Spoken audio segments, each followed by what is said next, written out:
why don't you tell us your case? Okay. And give us a little insight later. Let's go to your case All right. first, and then a little insight later into being inside the tent. Okay, this property on National Drive, it's been there since 1891 was built. What kind of building? And it's an old warehouse by the railroad tracks, right here. It's been valued at $25 a square foot. What it is, it's landlocked. They got one road in, it goes straight in, and that's it. And it's by railroad tracks surrounding it. Track in front of it is at $7.30 a square foot. My track is at $25 a square foot. Went to the board. I've done this for every year. I had this down to $9 a year, $9 a square foot a few years ago, and now they've gone back up to 25. And they've got a sale, one, it's an outlier at $43 a square foot. Board doesn't listen to what outliers are versus what you talk about, real comparable property. So my property's valued at $20 a square foot, and that's all we got on the board, when we should have been down to 10 because the track right contiguous to this track is at $10 a square foot. The track in front, like I said, is at $7.30 a square foot. That's my main issue. This property, it's an old warehouse. It's an old gin mill, cotton mill, but they dropped this off back in the 1800s and early 1900s. Is the value primarily in the land? Yes. All right, so does that property have limited additional commercial usage? No, there's no exit to it. The usage is, you could use the property, but not for $25 a square foot. There's nothing in the whole surrounding tract at $25 a square foot.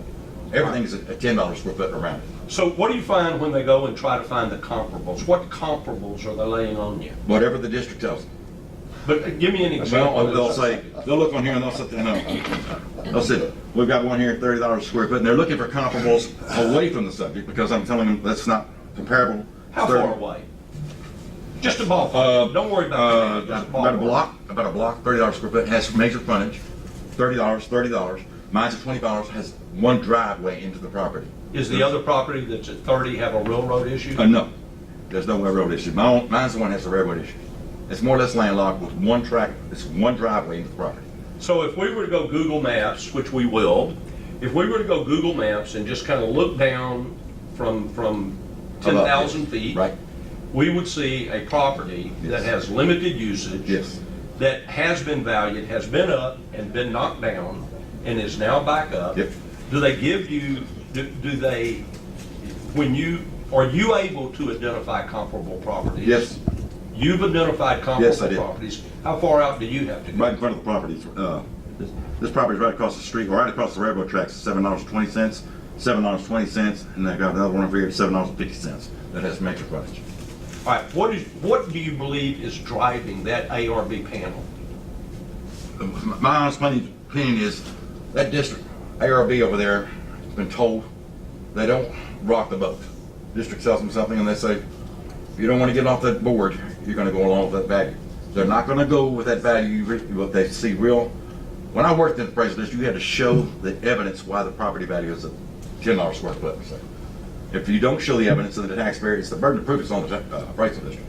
And I asked them in the middle, and they'll go into deliberation, I'll ask them, I'm not listening when I'm telling you because we've already established my subject tract is unfairly being valued when the district is not proving anything to show any kind of comparable property at the same value. And they drop me $5 a square foot to 20. That's just not fair for the taxpayer. Are you having to sue on it, or is there enough yes. value to sue? No, there's enough value here to sue. Have you sued before? Yes. What was the result of that? We got down to $10 a square foot. When was that? That was the last one was 4 years ago. All right, so 4 years ago, what did they, when you went to that lawsuit, what was the value they said then on that property? When I came the next year? No. When you went to a lawsuit and won, what was the 20. original? It was at $20 a square foot. And what did you get it down to? Down to 10. Down to 10? Yes. And that was, did it go to trial or was it just a No. negotiated? Negotiated, yeah. So 4 years ago, they had it at 20. Right. They dropped it down because of litigation. Right. And now in 4 years, it's back up to 20, Yes. and you're having to sue again. Yes. Has any material change happened that would change the characteristics Nothing. of that property? Nothing. It's the same property, it's landlocked, and I bring it up every year. And so there's no justification to raise that back up to $20 a square foot. Well, when you say landlocked, let's be real clear. It does have one road, One road in. Right. but it's got that. If value compared to the property on Market Street is $30 a square foot, it does have major good frontage. I'm at $20 a square foot with a railroad frontage with one driveway.